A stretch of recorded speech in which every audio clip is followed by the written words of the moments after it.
Existen muchas posturas diferentes con respecto a la alimentación.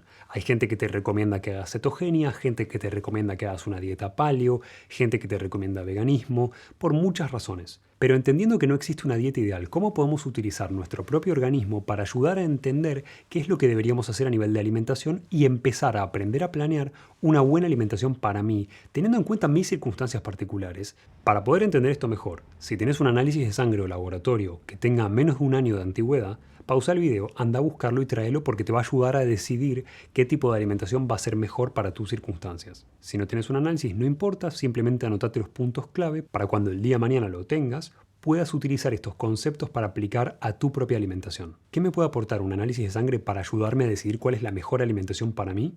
Bueno, me puede aportar entender qué porcentaje de proteínas, qué porcentaje de hidratos de carbono y qué porcentaje de grasas y además qué tipo de grasas necesito consumir para mantener un equilibrio en mi organismo y no generar enfermedad. En primer lugar, ¿cómo sé qué cantidad de proteínas necesito en mi dieta?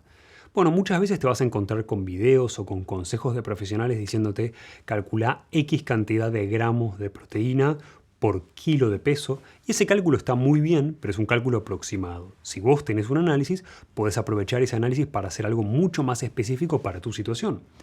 En el análisis te vas a encontrar con un valor llamado proteínas totales. Ese es el nivel de proteínas circulando en tu organismo en ese momento. Lo importante de esta situación es que nos permite ver en condiciones normales si la cantidad de consumo de nuestra dieta de proteínas es suficiente o es insuficiente. Y acorde a mi tipo de cuerpo, cómo tengo que adaptarlo.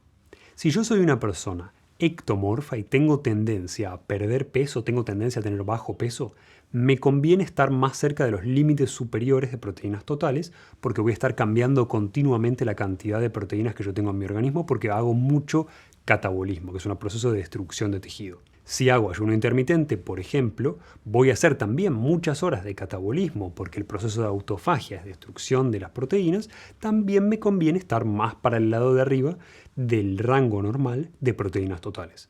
Al revés sucede si yo soy una persona muy endomorfa y sedentaria. Pero es un buen criterio como para empezar a entender qué cantidad de proteínas yo necesito en mi organismo. Si soy alguien que está tratando de ganar masa muscular, siempre voy a querer estar por encima del valor normal o cerca del límite superior del valor normal de proteínas totales, si no, no me va a alcanzar la cantidad de proteínas para construir músculo.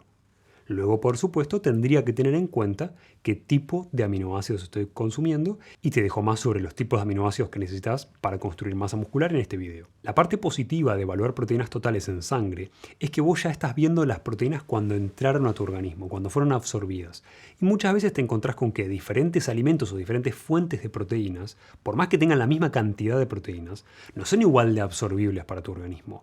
En cambio, cuando las medimos en sangre, nosotros ya sabemos que esas proteínas fueron absorbidas porque están en nuestro organismo, están dentro de nuestro organismo.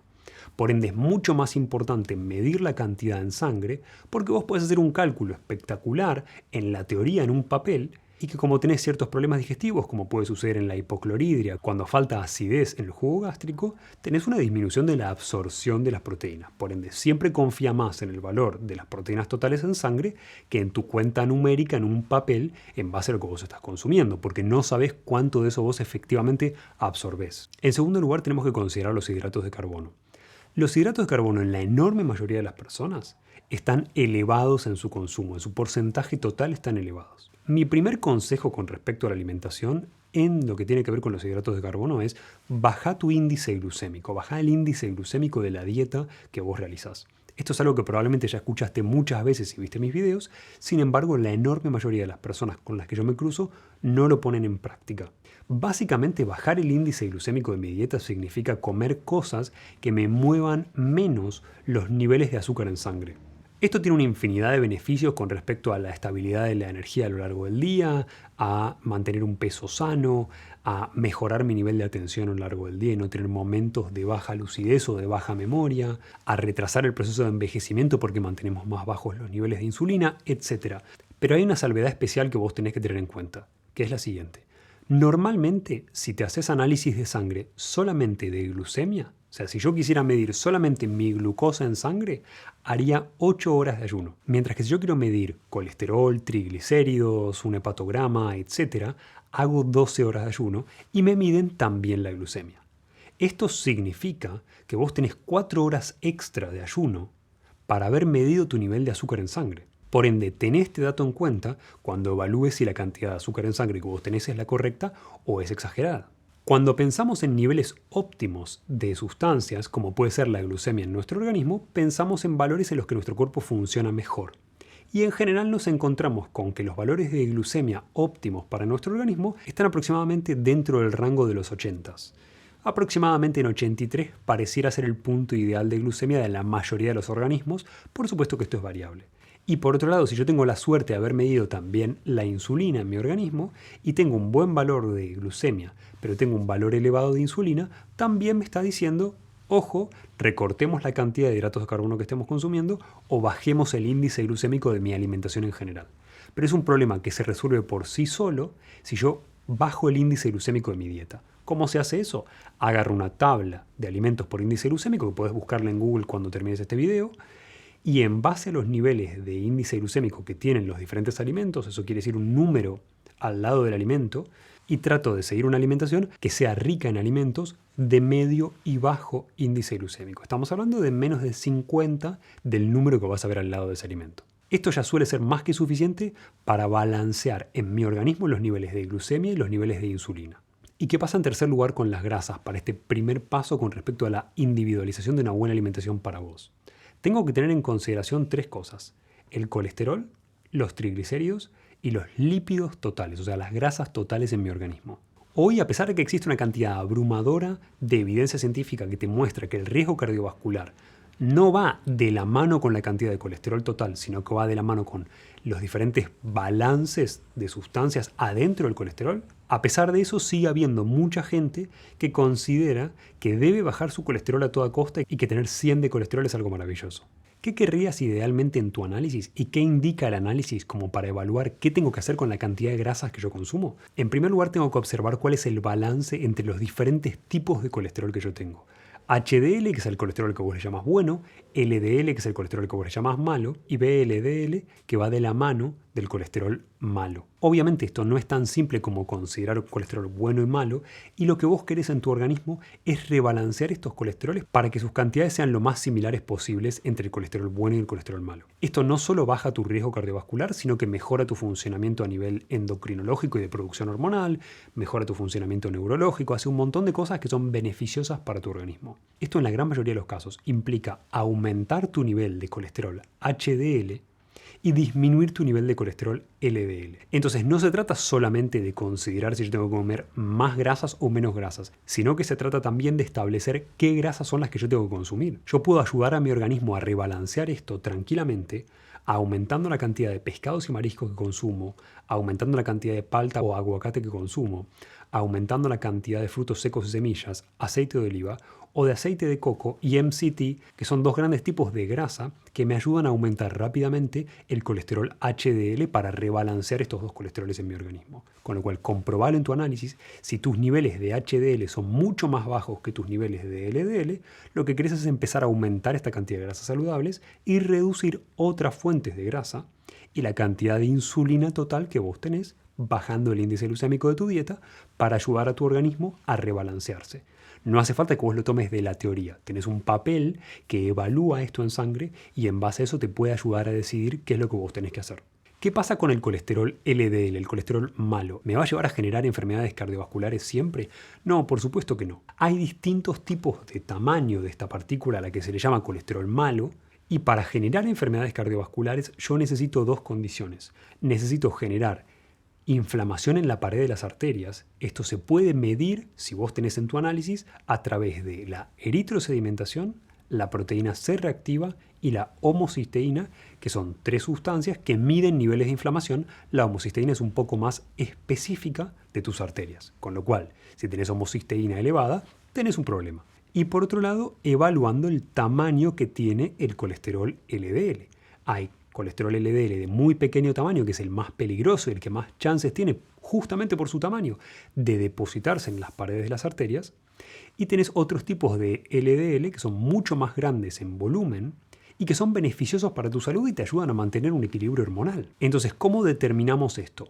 En primer lugar, vos podés medir una sustancia llamada lipoproteínas. Mientras mayor sea tu nivel de lipoproteína A, menor es el tamaño de tu LDL, más problema tenés. Con lo cual, como te darás cuenta, las cosas no son blanco y negro. Hay mucha gente que hace dietas que elevan a altísimos valores el colesterol LDL, como pasa con la dieta cetogénica o como pasa con la dieta paleo, o específicamente la dieta de carnivorismo absoluto, que llega a valores de 500 o 600 de colesterol total. Sin embargo, mantiene bajísimos valores del LDL, que es más problemático para tu salud cardiovascular. Por lo cual toma esto como parámetro para poder ayudarte a definir si vos tenés que hacer un cambio dietario o no y si tenés que aumentar la cantidad de grasas en general o no. Recordá que lo que querés son balances específicamente entre HDL y LDL, que si tenés bajo el HDL comparativamente con el LDL, querés aumentar tu fuente de grasas saludables en tu consumo y bajar las fuentes no saludables. Y por otro lado, que muchas veces el aumento de LDL no necesariamente va de la mano con enfermedad cardiovascular, teniendo en cuenta estos puntos que te mencionaba sobre si representa o no representa una amenaza ese colesterol. ¿Qué pasa con los triglicéridos específicamente? Los triglicéridos, que son ácidos grasos que se van juntando y van formando los depósitos a los que vos normalmente le llamás grasa más adelante, son sustancias que nosotros tenemos que tener en sangre, pero muchas veces cuando nuestro organismo empieza a funcionar en base a grasa como fuente de energía, nos encontramos con bajísimos valores de triglicéridos. Esto sucede particularmente si estás haciendo cetogenia como alimentación y si estás haciendo ayuno intermitente. Cuando yo te menciono en videos sobre ayuno intermitente que a partir de las 12 horas de ayuno vos empezás a usar grasa como fuente de energía, lo que usás prioritariamente son estos triglicéridos. Entonces es normal que en tu análisis, si vos haces 16 horas de ayuno o si haces 20 horas de ayuno por día, te encuentres con bajos valores de triglicéridos. Esto es importantísimo porque me va a llevar a bajar la cantidad de lo que se llaman lípidos totales. Con lo cual, esto me indica que yo tengo que aumentar la cantidad de grasas que yo consumo porque mi cuerpo está funcionando grasas. No puedo no darle el combustible que necesita para producir energía. Y por otro lado, un gran criterio que tenés que tener en consideración con respecto a los triglicéridos es la relación que tienen con el colesterol bueno, con el colesterol HDL. Existe un balance en base a HDL sobre triglicéridos que mientras mayor es, menos riesgo cardiovascular tengo. En último lugar, sobre las grasas tengo los lípidos totales. Los lípidos totales es un conjunto de la cantidad total que yo tengo que tener de grasas en mi cuerpo y es muy importante que la tengas en cuenta porque muchas veces cuando hacemos alimentaciones low carb o de bajo índice glucémico, nuestro requerimiento de grasa aumenta. ¿Por qué? Porque empezamos a consumirla como fuente de energía y nuestros niveles de lípidos totales y de triglicéridos caen. Y que caigan implica un peor funcionamiento a nivel cerebral, un peor funcionamiento a nivel hormonal. Entonces yo quiero mantener un buen balance de grasas totales. Esto muchas veces, si yo estoy haciendo ayuno intermitente o si yo estoy haciendo una alimentación low carb, como puede ser una paleo, una cetogénica, una dieta carnívora, etc., necesito obligatoriamente aumentar mi porcentaje total de grasas. Pero no hay un porcentaje que sea correcto. No es un tema de que vos pienses en 30% o en 70% o dependiendo de a quién le crees. Es un tema de que vos mires tu análisis, que es la fotografía de dónde estás parado a nivel nutricional. Si te gustó este video, ponele me gusta, compartilo o suscríbete al canal, porque ayuda a un montón de personas que no conocen esta información a poder mejorar su calidad de vida y su alimentación.